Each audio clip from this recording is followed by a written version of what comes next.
بسم اللہ الرحمن الرحیم۔ السلام علیکم ورحمۃ اللہ وبرکاتہ۔ عزیز طالب علم ساتھیوں، امید ہے کہ آپ لوگ خیر و عافیت سے ہوں گے۔ عزیز ساتھیوں، اردو قواعد کا سلسلہ جاری ہے۔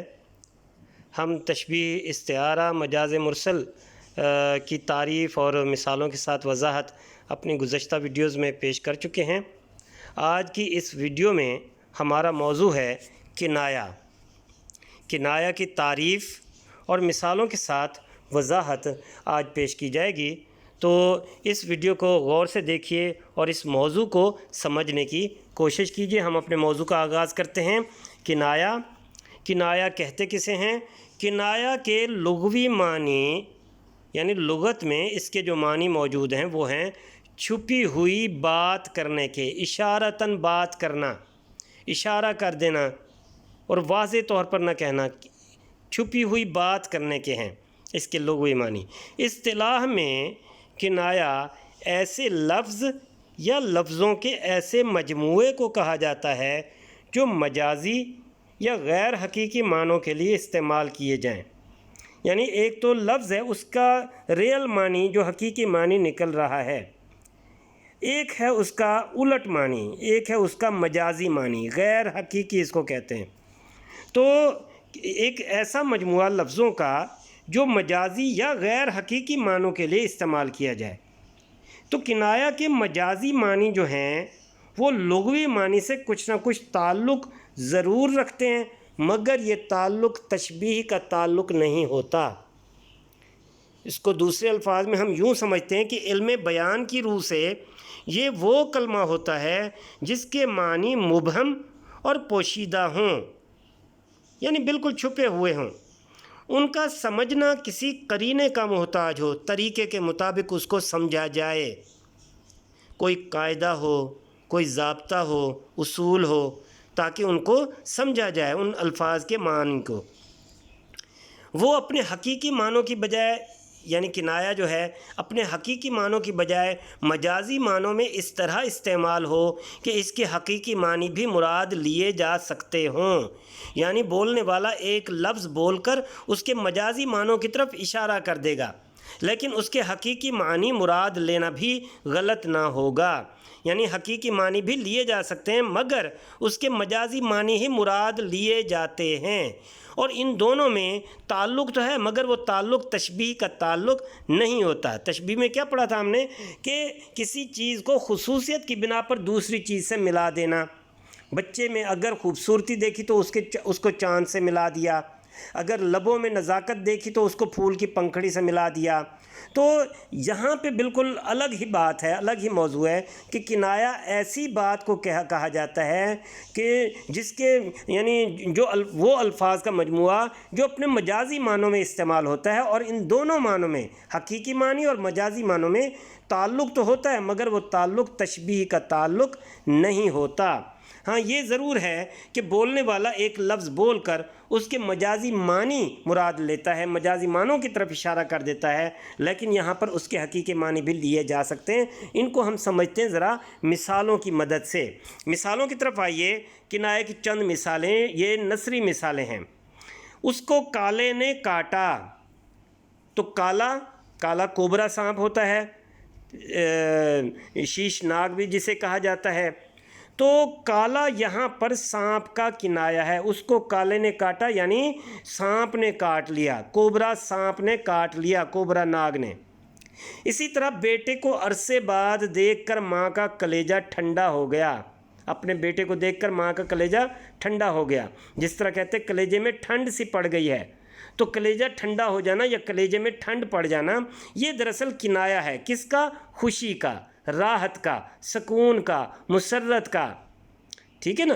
تو بیٹے کو عرصے بعد دیکھ کر ماں کا کلیجہ ٹھنڈا ہوا، یعنی کلیجہ ٹھنڈا ہونا یہاں پر راحت اور خوشی کا کنایہ ہے۔ اسی طرح اپنے سفید بالوں کا کچھ تو خیال کرو۔ سفید بال، تو سفید بال یہاں پر کنایہ ہیں بڑھاپے کے لیے، یعنی کوئی شخص اگر بوڑھا ہو جائے تو اس کے بال سفید ہو جاتے ہیں۔ اب یہاں پر مراد ہے کہ اپنے بڑھاپے کا کچھ خیال کرو کہ بوڑھے ہو گئے ہو، اتنی عمر ہو گئی ہے اور اس طرح کی باتیں تم کر رہے ہو، تمہیں یہ باتیں یا تمہیں یہ حرکتیں زیب نہیں دیتی، تو اپنے سفید بالوں کا کچھ تو خیال کرو۔ اسی طرح جب سے چولہا ٹھنڈا ہوا کسی رشتہ دار نے خبر نہ لی۔ تو چولہا ٹھنڈا ہونا یہ بھی کنایا ہے کس کے لیے؟ غربت کے لیے۔ چولہا ٹھنڈا ہونا اس کو حقیقی معنوں میں بھی لے سکتے ہیں کہ چولہا نہ جلنا، چولہے میں پانی ڈال دینا، چولہا بجھ جانا۔ تو جس کا چولہا بجھا رہے گا اور کئی دنوں تک بجھا رہے نہ ہی جلے تو اس کا مطلب چولہا ٹھنڈا ہی ہے، چولہا گرم نہیں ہے۔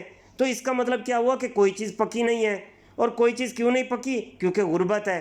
تو چولہا ٹھنڈا ہونا کنایا ہے غربت کا، مفلسی کا، افلاس کا۔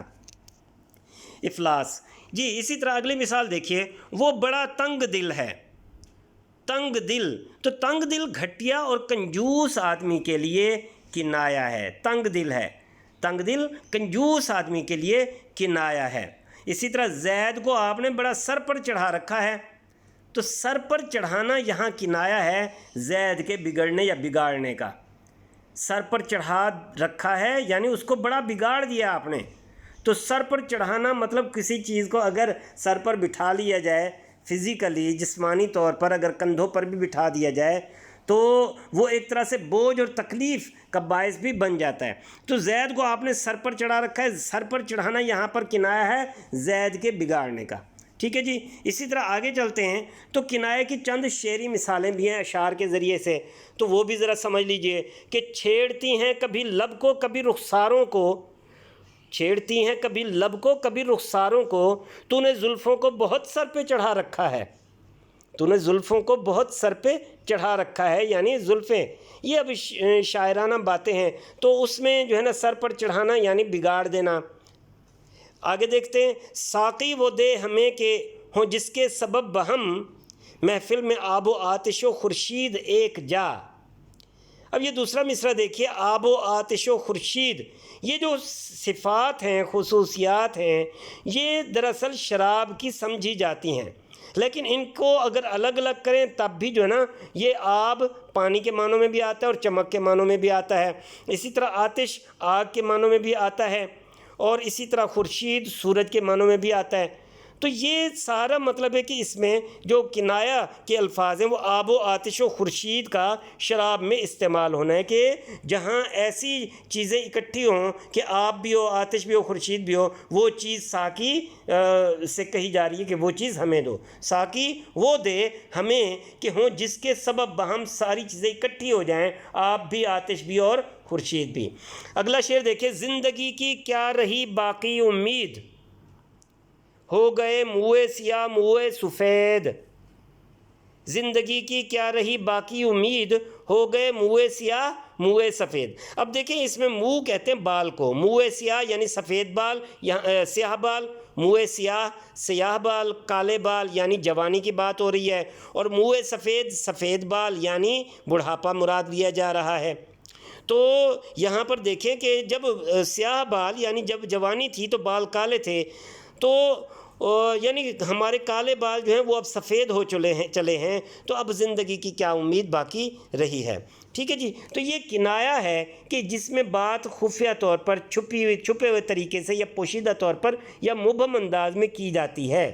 ٹھیک ہے جی، تو یہ تھا موضوع کنایا پر مشتمل۔ امید ہے کہ آپ کو سمجھ میں آیا ہوگا۔ اس کو یاد کرنے کا آسان طریقہ یہ ہے کہ اس کی تعریف کو سمجھ لیجئے کہ کنایا لغوی معنوں میں چھپی ہوئی بات کرنے کے ہوتے ہیں، اور اس کی مثالیں ہیں نثری مثالیں اور پھر شعری مثالیں بھی ہیں۔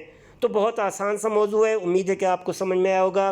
اپنا بہت خیال رکھیے، اس ویڈیو کو لائک شیئر اور سبسکرائب ضرور کیجئے، ویڈیو کو لائک ضرور کیا کریں، اور کمنٹس بھی اپنے ضرور دیجئے۔ اللہ تعالیٰ آپ کا حامی و ناصر ہو۔ اللہ حافظ۔